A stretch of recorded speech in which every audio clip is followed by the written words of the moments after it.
여호와 하나님이 주신 땅에 들어가 하나님의 말씀에 순종할 때 받게 될 복과 불순종할 때 받게 될 저주에 대해서 말씀하신 후에 불순종하게 되었을 때 하나님께서 내 임금을 너와 내 조상들이 알지 못하던 나라로 끌어가시리니 내가 거기서 목석으로 만든 다른 신들을 섬길 것이며 모든 민족 중에서 놀람과 속담과 비방거리가 되게 할 것이라 말씀하십니다. 많은 씨를 뿌릴지라도 메뚜기가 먹음으로 거둘 것이 적으며 포도를 심을지라도 벌레가 먹음으로 거두지 못하고 포도주를 마시지 못할 것이며 감람나무가 있을지라도 그 기름을 몸에 바르지 못할지니라 말씀하십니다. 자녀를 낳을지라도 포로가 됨으로 함께 있지 못하고 이방인의 수는 점점 많아지고 높아지나 너희의 수는 점점 낮아지고 줄어들게 될 것이라. 그들은 내게 꾸어줄지라도 너는 그에게 꾸어주지 못하리니 그는 머리가 되고 너는 꼬리가 될 것이니라. 하나님의 말씀에 불순종한 결과 너무나도 끔찍한 일들이 계속되는 것입니다. 하나님께서 왜 선민, 거룩한 백성을 포로로 만드시느냐? 그 이유는 여호와의 말씀을 청종하지 않고 명령하신 명령과 규례를 지키지 아니하므로 이 모든 저주가 내게 와서 너를 따르고 내게 이르러 마침내 너를 멸하는 것이다 말씀하십니다. 이 모든 저주가 너와 내 자손에게 영원히 있어서 표징과 훈계가 되리라 말씀하십니다. 표징, 증거가 되며 훈계, 하나님의 말씀을 따르지 않았을 때 이렇게 된다라는 것을 알려주는 가르침이 된다는 것이죠. 모든 것이 풍족하여도 기쁨과 즐거운 마음으로 내 하나님 여호와를 섬기지 아니함으로 말미암아 줄이고 목마르고 헐벗고 모든 것이 부족한 중에서 여호와께서 보내신 적군을 섬기게 될 것이니 철멍에를 목에 메워 마침내 너를 멸할 것이라 말씀하십니다. 하나님이 주시는 복과 은혜를 누릴 때조차 하나님께 감사하지 않고 영광 돌리지 않고 하나님의 말씀을 청종하지 않으므로 하나님께서 저주를 내리시는 것이라 말씀하십니다.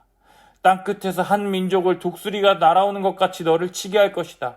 내가 그 언어를 알지 못하는 민족이며 흉악한 민족이라 노인을 보살피지 아니하며 유아를 불쌍히 여기지 아니하며 내 가축의 새끼와 토지 소산을 먹어 마침내 너를 멸망시키며 너를 멸절시킬 것이다.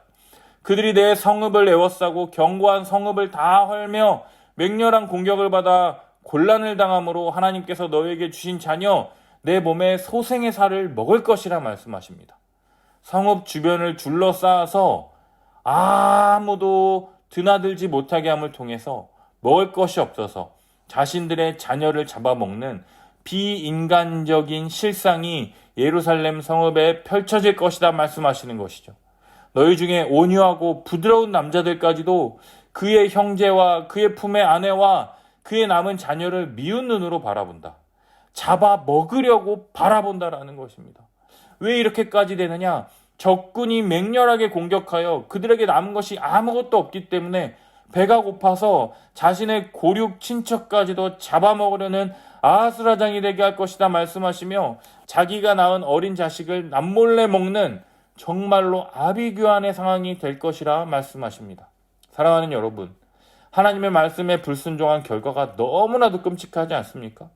우리는 자신을 위하여 자기 자신의 만족과 평안을 위하여 불순종을 택했는데 하나님께서 주신 모든 은혜를 거두어 가시자 상상할 수도 없는 어려움과 힘듦과 아픔이 우리를 짓누르는 것을 보게 됩니다. 그러할 때 다시금 하나님을 찾고 부르짖는 용기가 우리들 가운데 필요할 것입니다. 하나님의 말씀에 불순종할 때 이렇게 되는구나 하는 너무나도 명백한 증거가 우리들 가운데 있으며 하나님의 말씀에 불순종할 때 우리에게 남는 것이 아무것도 없다는 이 가르침을 통해서 다시금 낭떠러지에 서 있는 심정으로 하나님의 이름을 부르며 하나님 우리를 긍휼히 여겨 주시옵소서 부르짖을 때 하나님께서 우리의 부르짖음을 못 본 채 하지 않으시며 우리를 돌보아 주실 신실하신 하나님으로 믿으며 오늘 하루도 하나님께 간구하며 거룩한 하루의 삶을 사시기를 예수님의 이름으로 축복.